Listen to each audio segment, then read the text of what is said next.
या प्रकरणी हे गुन्हे दाखल करण्यात आले। थेट जाणार आहोत, मंत्री भुजबळ बोलतायत। त्याच्याबद्दल आम्हा ओबीसीचे जे काही नेते आहेत आणि कार्यकर्ते आहेत त्यांच्या मनामध्ये फार मोठ्या शंका आहेत। तर आम्ही आता विचार करतोय कोण हरलं का, कोण जिंकलं का। नाही, आम्ही आता याच्यामध्ये जे आहेत वकिलांचा सल्ला घेतो आहोत की याचा काय अर्थ आहे। कारण कुठल्याही जातीला उचलून दुसऱ्या जातीत टाकण्याचा अधिकार कुठल्याही सरकारला नाही।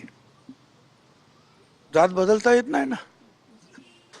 ठीक आहे, होय होय।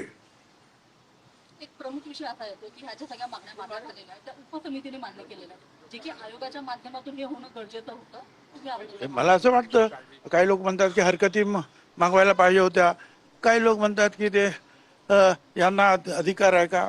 आता पाहू ना ते सगळं, आता आम्ही विचार करतो। धन्यवाद। अशा पद्धतीने काही निर्णय होईल असं आपल्याला अपेक्षित होतं का? अपेक्षा आम्हाला काय, कुणालाच अपेक्षा नव्हती। तर या सगळ्या संदर्भात कायदेशीर सल्ला घेतोय, वकिलांचा सल्ला घेतोय असं छगन भुजबळ यांनी म्हटलेलं आहे। जीआर संदर्भात कायदेशीर सल्ला घेतला जाईल। सगळे ओबीसी नेते या संदर्भात बसून चर्चा करतील आणि या निर्णयाविरोधात कोर्टात जाणार असल्याचंही भुजबळ यांनी म्हटलंय।